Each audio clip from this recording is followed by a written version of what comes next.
Chers téléspectateurs, bonjour, je vous retrouve aujourd'hui. J'espère que vous allez bien. Moi, je vais bien aussi par la grâce de Dieu. Merci à vous qui êtes fidèles à nous suivre. Nous étions arrêtés à 340 dollars. Hier, quelqu'un a envoyé 10 dollars, donc nous sommes arrivés à 350 dollars.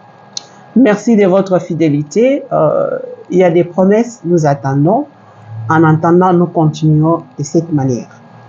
Alors, je suis là pour deux informations de la Conférence épiscopale nationale du Congo. La première information que je voulais vous inviter à suivre, Monseigneur Donatien Cholet, la déclaration des évêques de la SENCO. Bien sûr que c'est signé le président de la SENCO, mais c'est le message de tous les évêques de la SENCO, représentés par les présidents de la SENCO, lu par le secrétaire général de la SENCO, qui est le porte-parole de la SENCO. Alors, je vous invite de suivre les premiers messages, et puis il y a les deuxièmes messages. Je vais vous les donner après ces messages. La vie humaine est sacrée. Déclaration des évêques membres de la Conférence épiscopale nationale du Congo SENCO contre la banalisation de la vie en République démocratique du Congo. Nous, cardinal, archevêques et évêques membres de la Conférence épiscopale nationale du Congo SENCO, en vertu de notre charge pastorale, ne nous tairons jamais tant que le peuple congolais ne jouira pas pleinement du droit à la vie et du respect de sa dignité. En effet, au moment où la nation est préoccupée par la guerre à l'Est et les affres du phénomène Mobondo à l'Ouest, il est saugrenu que l'on assiste au massacre des civils et au carnage à la prison centrale de Makala à Kinshasa. Constat.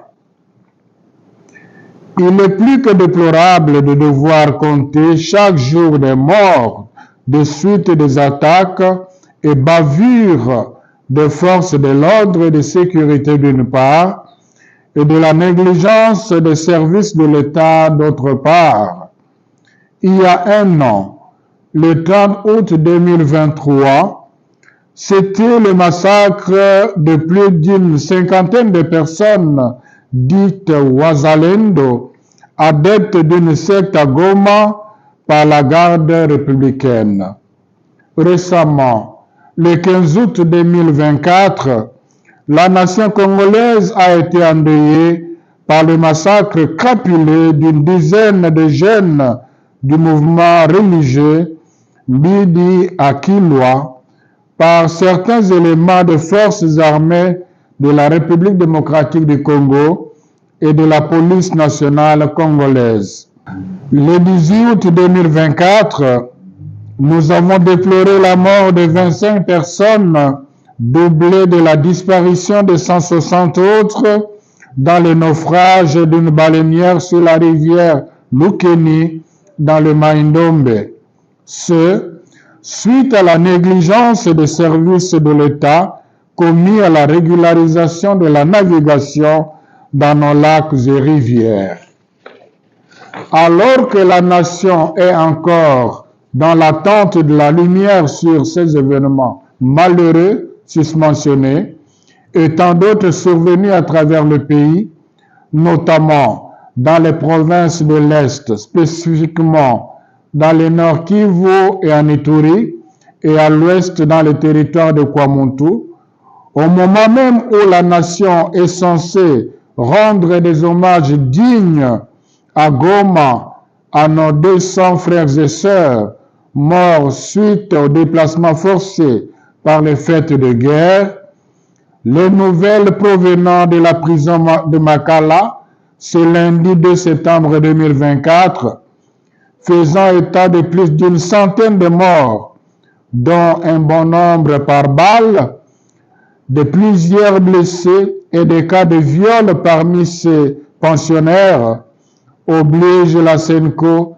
à réitérer sa déprobation de la banalisation de la vie humaine en République démocratique du Congo. Nous condamnons sans ambages ces ignobles atteintes à la dignité de la personne humaine. Nous joignons nos voix à celles de leurs excellences, nos seigneurs les évêques membres de la SENCO qui, en vertu de leur charge pastorale, n'ont pas caché leur indignation et dénonçant avec eux les tueries perpétrées dans leurs milliers. À nos chers évêques et à toutes les populations de leurs diocèses respectifs, avec qui ils partagent les joies et les misères, nous exprimons notre grande compassion. Aussi, nous saisissons cette occasion pour présenter nos condoléances chrétiennes à toutes les familles qui ont perdu les leurs dans ces massacres et à tous ceux qui sont touchés par ce drame inique et assurant de nos prières tous les blessés, qu'ils recouvrent force et santé par la grâce du Seigneur. En parcourant le territoire national pour annoncer la bonne nouvelle de Jésus-Christ, nous constatons que le peuple congolais est meurtri d'une plaie profonde. Partout, c'est la désolation. Les victimes de violences armées, les affamés, etc. Jérémie 14, 17, 18. Notre amertume est d'autant plus grande en constatant que cette série d'événements malheureux est suivie d'une léthargie dans les enquêtes affichées par les autorités politico-administratives et militaires qui frisent l'abandon du peuple à lui-même. Ces phénomènes sont malheureusement la pointe de l'iceberg qui cache un drame plus profond. La négligence coupable, la légèreté et la corruption dans le système judiciaire, le non-respect de la vie humaine, la mauvaise gouvernance, etc. Exhortation. La vie humaine, don de Dieu, est sacrée. La dignité de tout homme, y compris les prisonniers, créés à l'image de Dieu et à sa ressemblance, doit être promue et respectée. Nous exhortons la justice congolaise au respect des droits des justiciables et des procédures qui réglementent les arrestations. Ceci pourrait en plus participer au processus de désengorgement des prisons mené par le gouvernement et éviter des incarcérations clandestines. Nous invitons ainsi le gouvernement à honorer ses propres engagements, surtout pour ce qui est de la construction de nouvelles prisons. Les faits évoqués ci haut et tant d'autres qui sont dénoncés constamment par les organisations de la société civile ternissent l'image de marque de la République démocratique du Congo. Cela étant, il importe que les forces de l'ordre et de sécurité censées protéger les populations se ressaisissent et ne soient pas ses propres bourreaux. La SENCO invite en outre les instances judiciaires compétentes d'engager résolument des poursuites judiciaires à l'endroit des auteurs d'actes de ces violations des droits humains sur l'ensemble du territoire national et de les déférer devant leurs juges naturels. Nous exhortons tous les fidèles catholiques ainsi que les hommes et femmes de bonne volonté, où qu'ils soient, de promouvoir la culture de la non-violence et du respect de la vie humaine, ainsi qu'à l'observation d'une citoyenneté responsable en veillant à l'unité et à la cohésion sociale en vue de la restauration d'une paix durable en République démocratique du Congo. Que par l'intercession de la Sainte Vierge Marie, Notre-Dame du Congo et Reine de la paix, Dieu protège la RD Congo. À la signature, Son Excellence Monseigneur Fulgence Moteba Mugalu, archevêque de Lubumbashi, président de la SENCO. Je vous remercie. Après ceci, le deuxième message, c'est l'alerte. Il y a des gens qui créent des comptes Twitter, Facebook au nom des évêques. Alors, les évêques n'ont jamais créé leur Facebook ou leur Twitter et commencé à publier les choses là qui ne cadrent pas. Et dernièrement aussi, le compte officiel Twitter de la SENCO a été piraté. Alors, si vous suivez, vous lisez au Twitter, SENCO a dit, SENCO a fait, il faut vérifier si c'est vraiment officiel. Alors, je vous invite aussi de suivre les informations que le secrétaire général de la SENCO, Monseigneur Vincent Cholet, nous donne. Suivez. Curieusement, bizarrement, successivement, le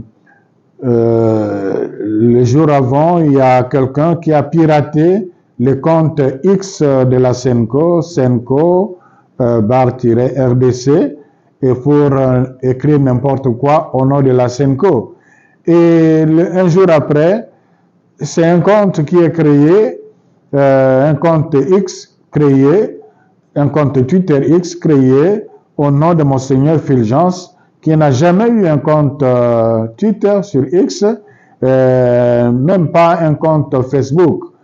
Et c'est pas la première fois, plusieurs évêques ont été tombés victimes de cela. Donc, nous attirons l'attention de tous les lecteurs quand ils tombent sur un message sous le label d'un évêque ou de la SENCO, qu'ils évaluent bien le contenu. Généralement, les évêques, la SENCO, ils ont leur façon de s'exprimer. Il y a déjà lieu, avec un bon discernement, de se rendre compte qu'il s'agit de piratage ou de montage. Donc, en ce qui concerne la SENCO, l'ancien compte sera désactivé. Désormais, sur le compte X, l'identité de la SENCO sera SENCO RDC officiel. Tandis que, considérez que jusqu'à présent, Monseigneur Fulgence Mouteba, archevêque de Lubumbashi, président de la SENCO, n'a pas de compte X, il n'a pas de compte sur Facebook. Ni moi-même qui vous parle, je n'ai jamais ouvert un compte sur Facebook, mais il y a eu des gens qui ont envoyé des messages à mon nom. Merci. Voilà, aujourd'hui, pas trop de commentaires. Je pense que je vais vous quitter par ici dans l'espoir de nous retrouver bientôt avec d'autres nouvelles. Merci et au revoir.